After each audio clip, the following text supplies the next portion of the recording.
Good day! This is Teacher Rowan. I'll be your guide in exploring Google Apps for education, for teaching and learning.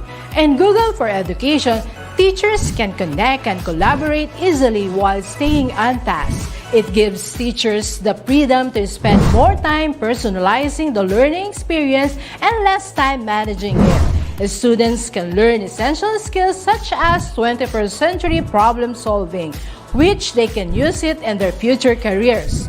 As such, the accessibility features will also help and assist every learner to do their best work. Google offers different useful applications that we can use to connect education to technology. This will help our teachers as a 21st century educators to innovate and find ways on how to make teaching and learning more exciting, engaging, effective, and flexible to the demands of the society. Let's re-explore the education experience by discovering new angles to create, collaborate, and communicate as one. Para sa bata, para sa bayan, at para sa guro. Ang pagkatuto huwag gawing komplikado. Sulong edukalidad.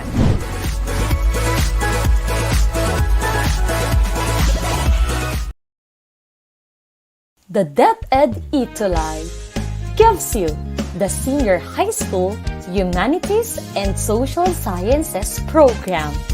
Get to know your UMStastic tutors for the exciting first semester of the academic year 2021-2022 every Thursday from 4 to 6 p.m. Here they are.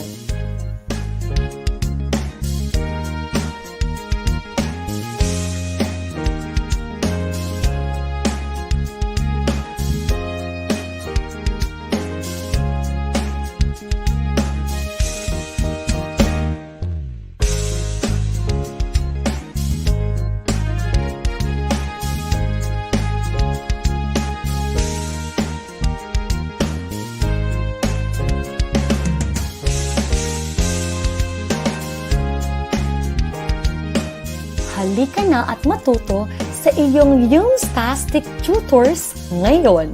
Humanda at sumamang saliksikin ang hiwaga ng humanidades at agham panlipunan. Laging tandaan, ikaw ang best tuwing Webes. Sa tulong ng teknolohiya at maging ng social media, paaralan ay kusang lalapit sa iyo. Sulong edukalidad, supuin maling impormasyon, katotohanan nating ituro, paunlarin. So isang UMStastic na hapon, our UMStastic tuties mula Luzon, Visayas at Mindanao. Welcome sa inyong DepEd ETUlay online tutorial program. Ito ay handog sa inyo ng Department of Education sa pangunguna ng Educational Technology Unit. Hayaan nyo kaming samahan kayo sa isang makabuluhang pag-aaral sa hapong ito. Kaya naman humanda na at sumamang saliksikin ang hiwaga ng humanidades at agham panlipunan. Welcome sa inyong DepEd ETUlay online tutorial program. Muli, ako ang inyong UMStastic tutor na always excited to bring learning. Tutor Aids po.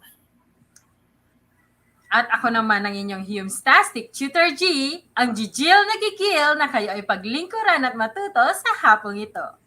Sa subject na philosophy, papalawigin natin ang ating kaalaman sa larangan ng filosofiya because We learn, we create and we think. in philosophy. Yan. So, dahil wala tayong Tutor of the Week, Tutor G, so, Yes. Tutor G, gusto muna naming magpasalamat.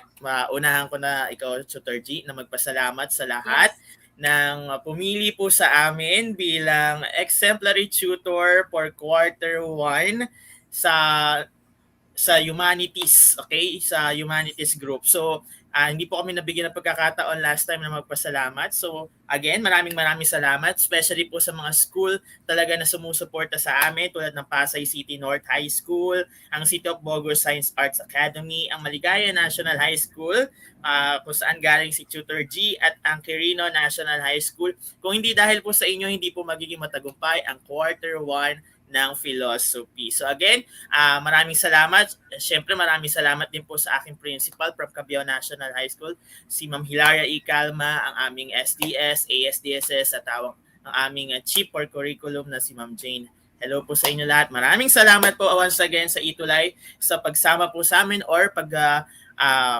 pagkuhan po sa amin as exemplary tutors sa quarter 1. Maraming salamat po again. Yes, Tutor G, ikaw baka may mga gusto ko pasalamatan? Yes, Tutor Aids, ayan nga di po ba, gusto ko ulit pasalamatan ng ating mga manonood, ang ating mga tuties na lagi naman talagang sumusubaybay sa atin tuwing araw ng Huwebes. Tapos gusto ko rin pong pasalamatan ng aking pinakamamahal na principal, si Ma'am Susan, Ma'am Jesusa Dibote ng Maligaya National High School. Salamat po at lagi niyo akong pinapayagan at pinagbibigyan ng chance lagi sa aking mga gawain dito sa ETUlay. Ayan, tunay nga na kayo, aming tuties, ang best tuwing Huwebes. Ayan, Tutor Ace. So again, welcome tuties and parents to our subject introduction to philosophy of the human person. Yes, so this is our quarter 2, week 1, entitled Freedom and Responsibility. Ayan, amin pong pinasasalamatan ang DepEd Regional Office 9 ng Zamboanga Peninsula para sa module na ating gagamitin today. And so maraming salamat po sa modules na yan. So sa module na yan rather. So before we go on Tutor G, so meron tayong following objectives dito. At the end of the session, you should be able to evaluate and exercise prudence in choices. And then realize that A, choices have consequences. B, something are given up while others are obtained in making choices. And the last one, Tutor G, na objective natin is to show situations that demonstrate a freedom of choice and the consequences of their choice. Yes, ngayon, now our lesson, Tutor Aids, is about freedom and responsibility. Now, let us evaluate and exercise prudence in choices. Ayan. So, let us first discuss what prudence is. So, okay. So, sabi dyan, prudence is the careful, good judgment that allows someone to avoid danger or risks. So that is according to Merriam-Webster, Tutor Aids. Yes, thank you, Tutor G. So according to Merriam-Webster, Tutor G, that prudence is about being good in making judgment. So ito yung para ma-allow tayo, sabi na, allow to avoid danger or risk. Example, Tutor G, is the act of ordinary or reasonable prudence. Example natin, he always exercise prudence in his finances or having good judgment when it comes on with finances rather, para ma-avoid yung danger or the risk. Ayan. So that is according to Merriam-Webster. So, Tutor G. Okay. So, sabi rito, Tutor G, that every individual is concerned of his integrity and dignity. He demands respect over his decision and indecision. He cannot be forced to want what others desire, nor can be or he compelled not to desire what others want. Ayan. Yan, Tutor Aid. So, sabi natin, bawat tao ay nag-aalala sa kanyang integridad at dignidad niya, integrity and dignity, okay? So, hinihingi niya ang paggalang sa kanyang mga desisyon. Hindi ka pwedeng pilitin o dun sa gusto or ninanais ng ibang tao para sa'yo. Ang iyong desisyon ay manggagaling lamang sa iyong sarili. Okay, kaya sinasabi natin na ang choices mo or ang mga decision mo ay sa iyo lamang. Ano man ang iyong piliin, ito ay dapat mong i-evaluate at pag-isipang mabuti. So, ayun. Evaluate and exercise prudence in action. Okay. So in doing choices, one is in the must to carefully exercise prudence as such that it would not despoil his and that of others' conscience. So our regrets often result from failure to act prudently. So prudence is a virtue that we practice with our intellect and the choices we made with actions infused with the pillars of our faith. Tutor AIDS. Ayan. So, maraming salamat, Tutor G. So, sabi nga rito, Tutor G, sa paggawa natin o sa pagpili, ay kailangan mag-ingat tayo at gamitin ng mabuti. Sa gayong paraan ay hindi tayo babaliwalain. Ayan, medyo nabubulol ako, Tutor G. Ang kanyang budi or sa budi natin. Ang ating paghinayang ay kadalasang nagbubunga ng kabiguan. So, kumilos ng marangal or kumilos tayo ng naayon sa mabuti. Ang mabuting pagpapasya ay isang kabanalan na ginagawa natin ng may katalinuhan. So, intelligence nga, sabi natin, Tutor G. At ang mga pagpiling ginagawa natin sa mga kilos na may mga haligi ng ating pananampalataya. So, therefore, Tutor G, kailangan, in doing prudence, kailangan i-exercise natin lagi yung correct virtue, okay, with our intellect, ayan. So, and, of course, with our faith. So, yun yung mga keywords natin sa slide na yan, Tutor G.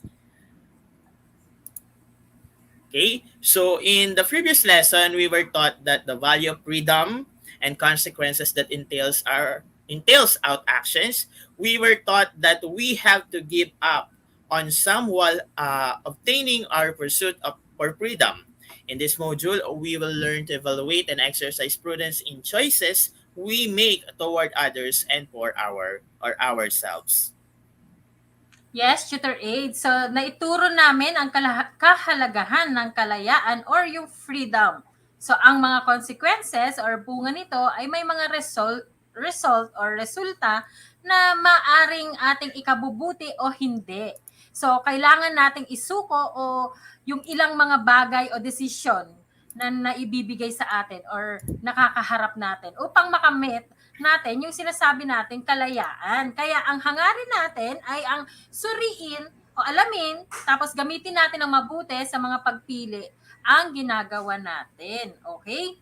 So for that, let us have a warm-up exercise, our activity 1. Okay, so the directions, Tutor 8, sabi dito, complete the following statement by filling in the blanks with the words provided below.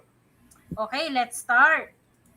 So, tuties, this is fill in the blanks. Okay, so kukumpletuhin lang natin according to Tutor G. So, number 1, according to Bep Skinner, behavior is shaped and maintained by its blank. So, may mga choices tayo rito, tuties. So, desires, consequences, control, reward, freedom, offense, evil, want, good, or punishment. Okay, i-type lang natin ang number 1 and then the correct answer. Again, B.F. Skinner, according to B.F. Skinner, behavior is shaped and maintained by its blank. So ano kaya ang tamang sagot? Ayan, hintayin natin yung mga tuties natin na sumagot. So may mga choices tayo, tuties. Okay, pili lang kayo dito sa mga tuties natin. Right number 1 and then the correct answer. Ayan, so hintayin natin muna yung mga tuties natin na makasagot. So habang hinihintay natin, batiin muna natin sila Aimee Bilones from Butuan City. Ayan, Wow. mga taga-Butuan na to, Tutor G. Ayan, and then, ayan, so si Freddy, sabi niya, consequences. Sabi naman ni Casey Lynn, consequences. Okay, si Jen, ayan, sukin na natin si Jen. Sabi niya, consequences. So ano ba ang tamang sagot, Tutor G? Yes, ang tamang sagot ay consequences. Very good po, mga tuties. Okay. Okay, for number 2. Now, Yelon, behavior psychology is at fault for having overanalyzed the words blank and blank. Okay? So ulitin ko lang ha, Yelon, behavior psychology is at fault for having overanalyzed the word blank and blank. Okay, again, the choices are desires, consequences, control, reward, freedom, offense, evil, want, good, or punishment. So you will be choosing dalawa. Cuties, no? Dalawa ang pipiliin yung sagot. Okay? Ano kaya yung dalawang sagot na ilalagay natin sa blank? Ayan. So, meron na tayong sumagot ng dalawa. So, si Jen Ausa, ang sabi niya, reward and punishment.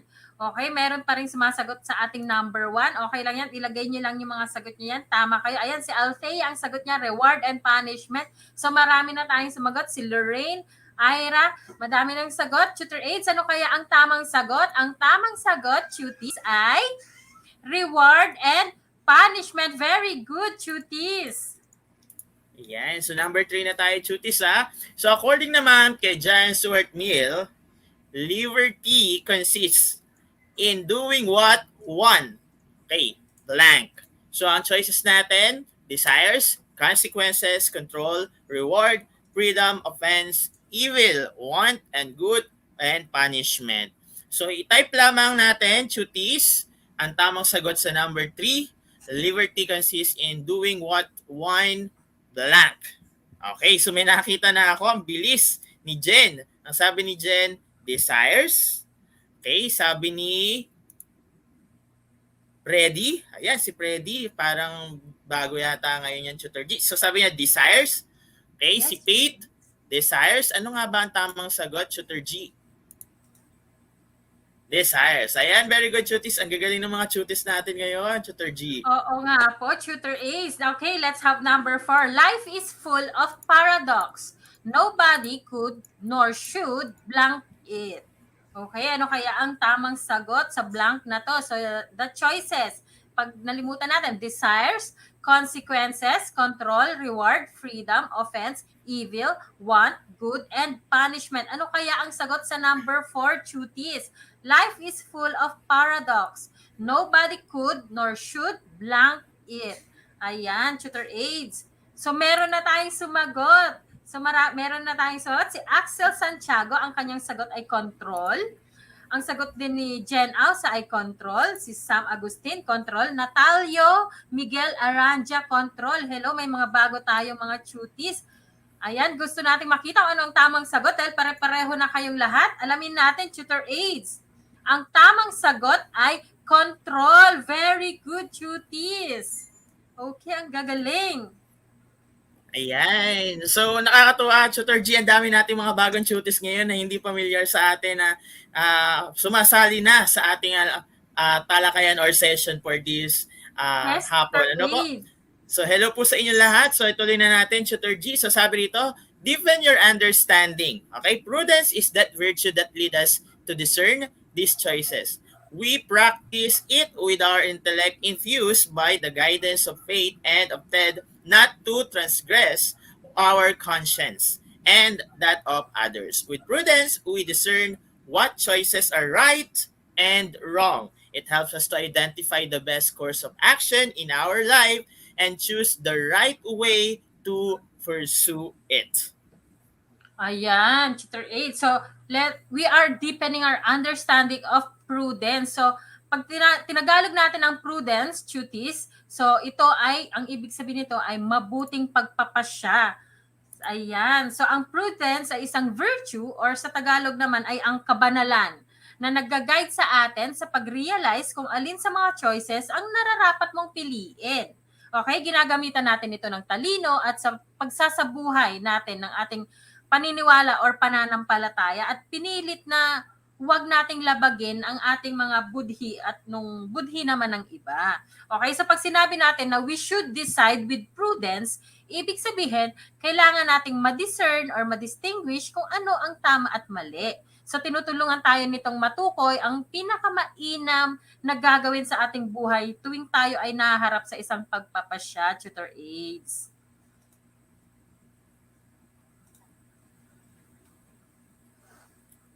Okay? So, ngayon, sabi nga natin, Tutor G. So, ngayon, mayroon naman tayo mga sasagutin na ilang mga mahalagang tanong.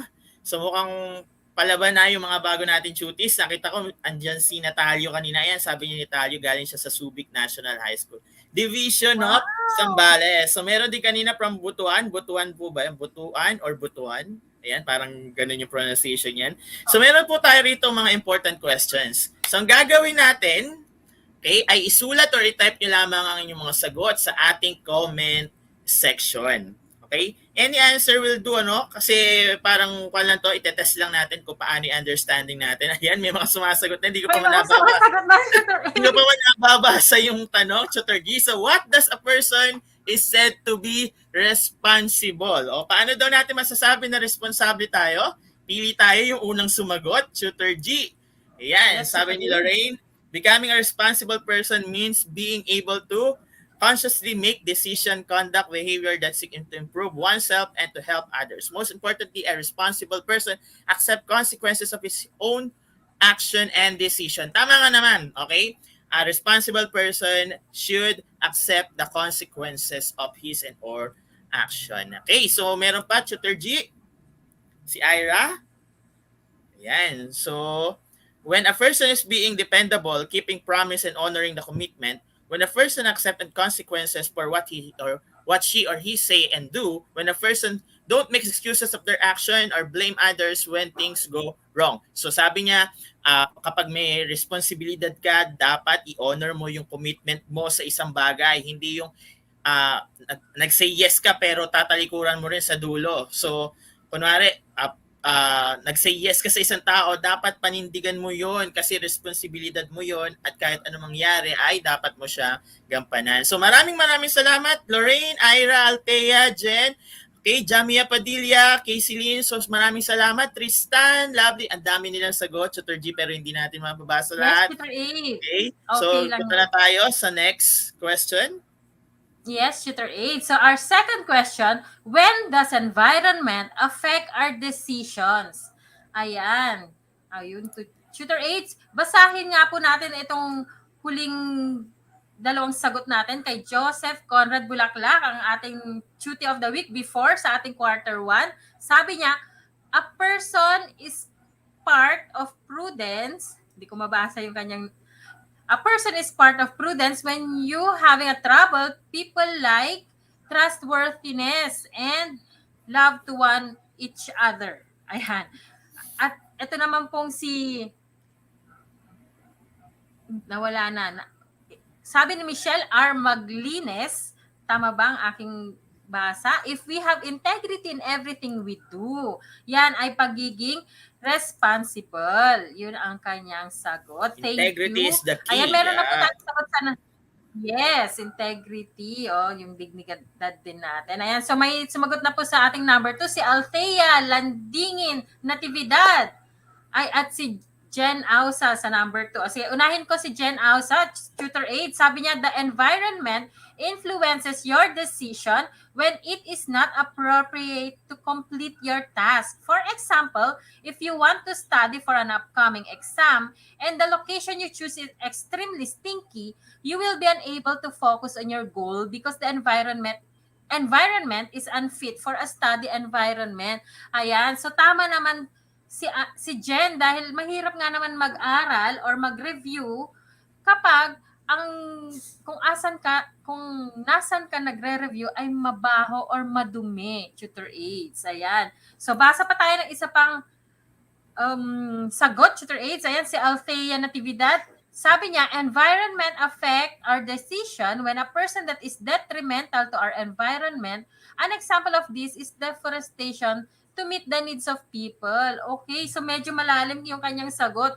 Importante din kasi na kailangan kasi natin ng environment para maibigay yung needs ng mga tao, Tutor Aids. Pero naapektuhan din tayo in a way dahil nauubos natin ang ating mga forest, ang ating mga puno sa kabundukan, sa gubat ay nauubos. Ayan, Tutor Aids. So marami pa tayong mga sagot, Tutor Aids. So balikan natin sila, Tutor Aids, ng mga sagot ng mga cuties natin. Let's go to number 3. Ayan. So, bago tayo magpatuloy, so, what does environment affect? Ayan, nakita natin, Tutor G, napaka-active ng ating mga cuties at talagang napakahaba ng mga sagot nila. So, talaga naman yung environment, Tutor G, is nakaka-affect sa ating decision. Actually, lahat na nakapaligid sa atin ay naapektuhan ng ating decision. So, number 3, cuties, is prudence significant in making decision? Mahalaga daw bang isaalang-alang natin ang prudence sa paggawa ng desisyon? Okay? So hintayin namin yung mga sagot ninyo. Ayan, Tutor G, meron na silang Ayan. mga sagot. Nakakatuwa naman. So tingnan natin yung naunang sumagot, si Althea. Ayan, ang naunang sumagot. Prudence gives us the ability to pursue correct action in various situations. A person faced with a decision considers various ways morally to achieve a desired end. Tama nga naman. So yung prudence kasi is nakaka-apekto sa atin sa paggawa ng tamang action or decision. Kaya ang prudence ay Yes. mahalaga. Ayan. So si Lorraine, ayan, mga active ma'am, si Lorraine, say yes because prudence is the virtue of deliberation, taking into account the possible consequences of decision and acting in the best interest of the individual.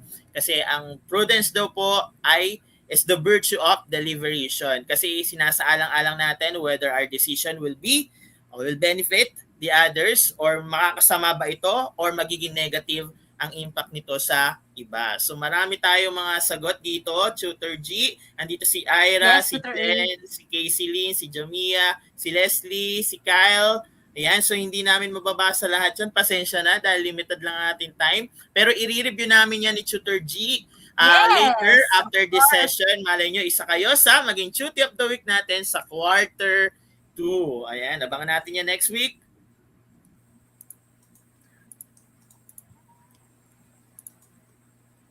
Okay, so we have here the following phrases, Tutor G. So number Yes. 1 is life is full of paradoxes. Nobody could nor control or should control it.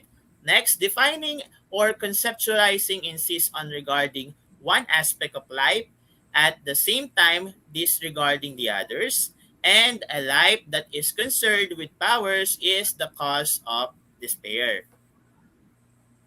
Yes, Tutor Aid. So, ang buhay daw ay puno ng paradoxes. So, pag sinabi natin paradoxes, there are always two sides or two opposite sides. So, ang buhay daw ay always made up of two opposite things. Ano? So, there is always the good and the bad, the right and the wrong. So, walang sino man ang hindi kayang kontrolin ito. So, hindi natin pwedeng kontrolin ito. Okay? So, ang pagtukoy, o sa pangalawa naman, ang pagtukoy or ang konsepto ng panggigiit, hinggil sa isang aspeto ng buhay nang sabay-sabay na baliwalain ang isa pang aspeto ng buhay. Okay? So, ang buhay na nag-aalala sa kapangyarihan ay ang layunin ng kawalan ng pag-asa. So, kung ang lagi mong iniisip ay ang magkaroon ng kapangyarihan o kawalan ng pag-asa, yan yung magkakos sa iyo ng despair o kawalan ng pag-asa. Ayan. Okay, so the next phrases that we have, punishment is an educative measure. Punishment is a means to the formation of motives. Punishment is to prevent wrongdoer from repeating the act, and to prevent others from committing a similar act. And a person becomes responsible when he himself feels responsible, Tutor Aids. Ayan, so more on punishment tayo, Tutor G. So alam ko naman na yung mga tutis natin nakaka-relate pag narinig ang salitang punishment kasi once in our life ako mismo, Tutor G, ay nabigyan na rin ng punishment minsan, okay, sa buhay natin. So punishment is an educative measure. So sabi nga natin, pinag-aralan to. It is a psychological term na parang reward and punishment, Tutor G. So, ang punishment ay hindi basta-basta in-implement lang para tayo ay parusahan because may mga ways tayo para ipakita yung punishment. Kasi nga, sabi rito, Tutor G, punishment is a means to form a formative motives. Kasi may motibo tayo, ba't tayo nagbibigay ng punishment? Ano yung mga motibo natin? Tutor G, ba't tayo nagbibigay ng punishment? Ayan, yung number 3.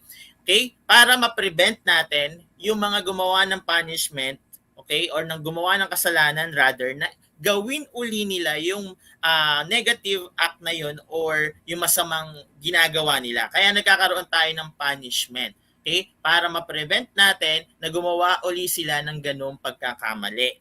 And then, the last one is about naman responsibility.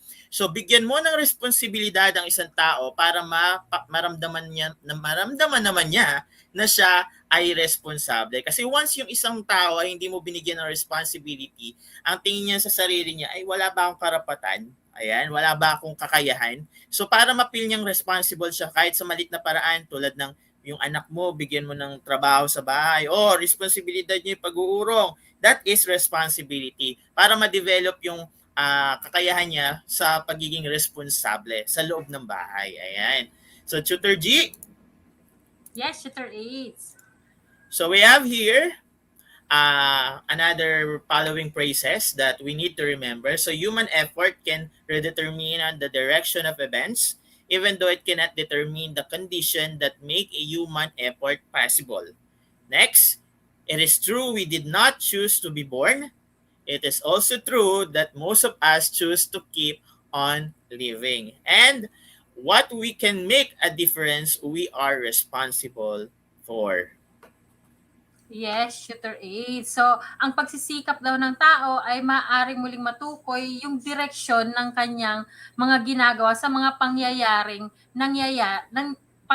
nagaganap dun sa kanyang mga desisyon. Sa kaya hindi nito matutukoy ang mga kondisyong ginagawang posible ng tao. So, totoong hindi natin piniling isilang, sabi diyan sa pangalawang phrase, totoong hindi natin piniling isinilang, ngunit karamihan sa ating mga choices ay para manatiling mabuhay. So, pinipili nating mabuhay kahit na hindi natin kunyari, pwede mo kasing sabihin na ayoko nang mabuhay, pero pinipili pa rin natin na to keep on living. So, ang magagawa natin ay ang pagiging responsable. We can make a difference in our lives kahit na naiisip mo na wala ka ng chance sa buhay, na wala ng direksyon ang buhay mo. Nasa sayo yan para ikaw ay magbago o mabago ang iyong buhay. So, you are responsible for your own life. Okay? So, the last phrases that we have to remember, environment plays a significant role in our lives. So, the soul of every individual possesses the power of learning the truth and living in a society that is in accordance to its nature. And we are responsible, whether we admit it or not, for what is in the power to do until we attempt to. Tutor 8. Yan. So sabi nga natin kanina, nagtanong tayo na yung environment daw ba ay nakaka-apekto sa paggawa natin ng desisyon? Yes. Sabi rito, environment plays a significant roles in our life. Example, Tutor G, nangyayari sa environment natin ngayon tulad ng COVID-19, di ba, Tutor G? So maraming mga decision at maraming mga buhay ang nagbago because of what is happening to our environment. So definitely, environment plays a significant role in our lives. And next, Tutor G, yung soul natin at yung katawan natin, alam naman natin na hindi pwedeng maghiwalay because the soul is our life. So every individual possesses the power of learning the truth and living in the society in accordance to the nature. Kasi as human being, ang soul natin ay pure. Wala tayong kasalanan. Pero since andyan yung environment natin, andyan yung mga tao na nagsusurround sa atin, doon natin nasasabi na medyo nadudumihan or yung iba medyo nalululong na or naliligaw na nalandas because of the significant role of our environment and people around us. So the soul and the body, sabi nga natin, has the power of learning the truth and living in the society. And then, we are responsible whether we admit it or not for what is the power to do until we attempt it. Hanggang hindi mo binibigyan ng responsibility ang isang tao, hindi natin malalaman na siya ay isang responsable. Sa lahat ng bagay na ginagawa natin, we are responsible. Sa pag-aaral natin, we are responsible. Sa simpleng paggawa natin ng mga trabaho sa bahay, we are responsible. So, kahit hindi mo ma-realize yan, every individual is a responsible person. Ayan, Tutor G. Yes, Tutor 8. So, punta na tayo sa what can I do? Okay, we have there, hasty decision hurts much more to you as to others. It pains relationship, it broke ties, it leaves cracks to the spoil pristine bond. Yes, Tutor 8. So, may mga decision daw tayo na mas nasasaktan sa iyo tulad ng sa iba. Okay, ito ay nakukuha ng relasyon or ito ay nagiiwan ng mga bitak sa ating mga connections. Okay? Kapag naputol ninyo ang di inaasahang mga salitang nakakasakit sa inyong mahal or sa inyong mga kaibigan o pinipili ninyong kunwari ay maglalaro na lang nga ako ng Mobile Legends o kaya laruin ko na nga lang muna yung aking Axie. Pero hindi mo pala alam na sa huling pagkakataon ay yun na pala yung huling pagkikita niyo ng iyong lola, no? Dahil siya ay kunwari lang ay pumanaw na. So ikaw dapat ay nagdedesisyon ng may responsibilidad na kaakibat ang iyong mga desisyon. So, hasty decisions, ibig sabihin, bigla-bigla ka na lang nagde-desisyon na, ay, ayoko nang punta sa bahay ni Lola. Maglalaro na lang ako. So, pag yung hasty decisions mo, usually ay nakaka-hurt or nakakasakit sa ibang tao or it will break ties. Okay? Katulad ng ating example. So, tayo dapat ay kumilos ayon sa ating mga ayon sa tama or sa mali or sa dapat or sa hindi dapat. So kumikilos dapat tayo ayon sa kawalan ng mabuti or kabutihan sa ating mga pagpipili. Ayan. Okay. So now let's have an activity. So okay, activity 2. So below, okay, on our next slide are circumstances that we confront in our daily lives. Now, write down the most prudent things to do as much as you think it is. So, okay. So, sa mga susunod na slide, ang mga sitwasyon na kinakaharap natin sa ating pang-araw-araw na buhay. So, isulat ang pinakamahalagang bagay na gagawin ninyo tulad ng inaakala nyong tama dito. Okay? So, ano sa tingin nyo yung tamang choice? Ayan. So, let's start. Ayan, so andito Tutor G yung problem natin and prudent choice. So meron tayong problema, example number 1, homework. So ano yung pinakamaganda, pinakamabuti yung paraan or pinakamaganda yung magagawa? Okay, so pinakamabuti, prudent choice ninyo when it comes to homework. So habang hinihintay natin Tutor G, talaga namang natutuwa ako sa hapong ito. Yes, kasi ang daming bago. Meron ako nakita from Ilocos Sur. Ayan yung mga 10 Abad Santos. Hello sa inyo dyan. Ilocos Sur National High School. Naimbag na malim kanyayo amin. Yes. Meron din tayo from Moncayo East, Davao de Oro. Ayan. So, talaga namang maganda yung opening ng ating quarter 2, Tutor G. At maraming mga bago tayong mga tutors na. Yes, Tutor Aids. Meron din ako nakita from Zamboanga City. Yes, Opo, Tutor G. Okay. Yan, so may sagot na tayo, Tutor G, coming from Jen.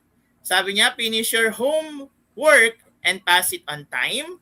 Sabi naman ni Leslie, submit on time. According to Freddy, do it, research it, and learn it. Pwede ng slogan yan, Freddy. Do it, research it, and learn it. Ayan, maraming salamat sa mga sumagot. Okay, so hindi na natin mababasa lahat. So, punta na tayo sa second number, Tutor G. Yes, Tutor Ace. Ang ating second ay research papers. So now, let us talk about research papers. Ano yung prudent choice or yung prudent na gagawin ninyo or choice ninyo pagdating sa research papers? So that is number 2. Ano nga ba ang dapat nating gawin pag meron tayong research papers? Ano ang tama? Ano ang karapat-dapat? Ayan. So, salamat sa ating mga bagong tuties na nakasama ngayong hapon na ito. Ayan, di ba? So, meron na hello, Natalio, Miguel Aranja. So, siya po yung taga Sambales Division, Tutor Aids. So, meron na tayong mga sagot, Tutor Aids. Si Jen Ausa, ang kanyang sagot, number 2. Take the steps on how to make a research paper beautiful and easy to understand and explain it properly when there is a defense. Ayan. Tapos, meron din tayo si Leslie Tongohan. Ang sabi niya, number 2, research paper. Focus on doing your paper. Don't plagiarize. Tama. So, tama ang ating mga sagot. Salamat sa mga sagot ninyong lahat. Cuties. So, punta na tayo sa next question. Okay? Babasahin natin lahat para hindi naman sayang ang inyong mga effort. Okay, next, Tutor G. We have here the problem. At kanina ko pa sinasabi, household chores. Ayan, so marami pa rin sumasagot sa number 2. May nakita ko kanina dito, yung sinabi kanina, don't plagiarize. Ayan, huwag mangongopya, bawal yan. Okay? Okay, meron din dito, make some research and take references for research papers. So number 3 na tayo, Tutor G, household chores. Ayan, so may nakita na akong sagot. Si Leslie, ayan, ang bilis ni Leslie, sabi ni Leslie Tonguan, household chores. Do it right away so that mom won't scold you. Hehe. Ayan. may kon pa sa Tama. hehe sa dulo. Ayan. And then meron tayo si Althea. Sa research pala ito. Si Jamia, sabi ni Jamia, help with housework that you know you can do. Don't be lazy. Kung alam mo namang kaya mong gawin yung ginagawa ni mami, ni daddy, tulungan mo si mami at daddy. Huwag ka daw maging tamad. Okay, last tayo si Yes. Jen. Sabi niya, with careful work, do the things that need to be cleaned and fix things that need to be fixed. Ayan, very good ka dyan, Jen. So, very good ang ating mga cuties. Okay? So, maraming salamat. Ayan, mahaba yung sagot ng iba. So, number 4 na tayo, Tutor Yes, G. Tutor A. Yes, for number 4, a friend in need. Ayan, Tutor Aid. So, makaka-relate ang ating mga tuties dito. So, nakaka-relate naman sila sa lahat kasi lahat yan, nararanasan nila. So, dito sa number 4, friend in need. Ano ba ang prudent choice na inyong kailangang gawin? Ayan. So, marami pa rin tayong sumasagot sa number 3, household chores. So, nakakatuwa ang kanilang mga sagot, Tutor Aids, no? Sabi nila, para hindi daw sila mapagalitan ng kanilang mga magulang, gagawa sila ng trabaho sa bahay. Yan, Ayan, may nakita sagot na tayo. tayo, Sabi Tutor niya, Aids. gawa-gawa din sa bahay, wag puro modules. Yan, tulong din sa bahay, wag puro module. Ayan. Pero, tapusin niya module. Ayan, Tutor G, may sagot na sa number Yes. 4. Yes, Tutor Aids. So, we have Lorraine. Ang sagot niya, always be there for your friend. Ayan. At si Jen Ausa naman, ang sabi niya, say encouraging words and assist her if she is in financial or emotional need. Show and tell her that she is worth it. Lastly, tell them to not give up even if life is so hard, especially right now. Ayan, napaka malalim ang sinagot ni Jen Ausa. Napakabait Syempre, ni Jen, pati yes, financial, isang tutulong. ulirang kaibigan. Tama. Palakpakan si Ayan, Jen. so- Ayan. Okay, so marami na tayong sagot, Tutor Aid, sa ating number 4. So let's move to number 5. Thank you sa inyong mga sagot. Okay, so number 5, ayan. So, tumitingin ka sa yung mga comments, Tutor G. So, number 5, last one is COVID-19. So, ano pinakamaganda natin gawin pag may COVID-19? Okay?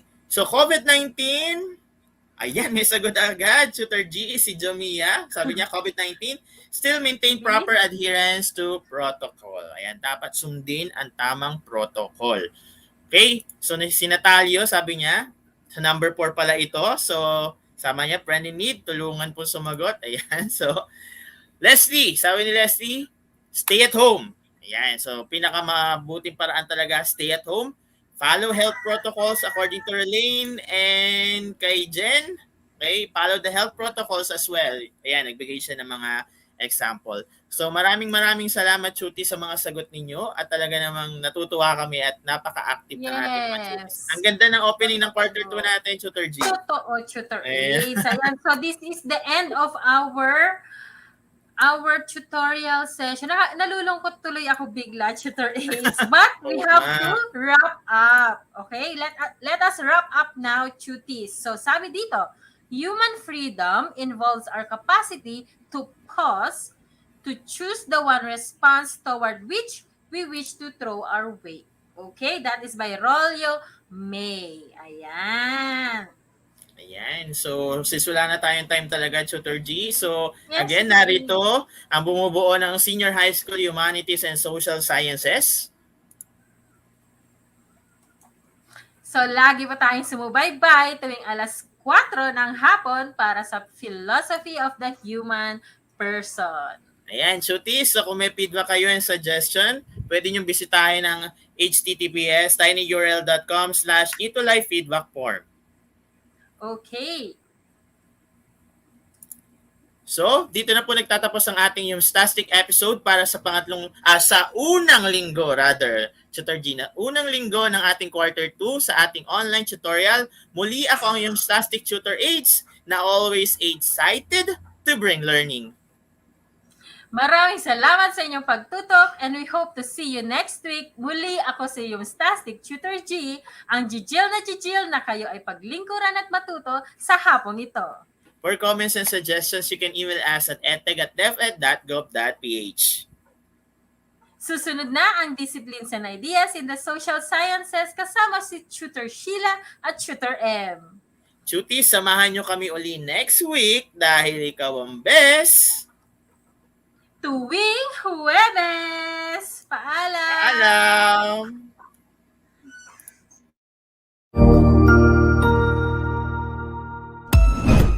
Ang husay naman! Natapos mo ang iyong tutorial session kasama ang iyong mahusay na ETUlay tutor. May bago ka bang natutuhan? I-share na yan gamit ang hashtag ETUlay Level Up. Huwag aalis ha dahil may susunod pang programa na pwede mo ring panoorin at salihan dahil naghihintay na ang iyong mga tutors. Happy learning dito sa ETUlay!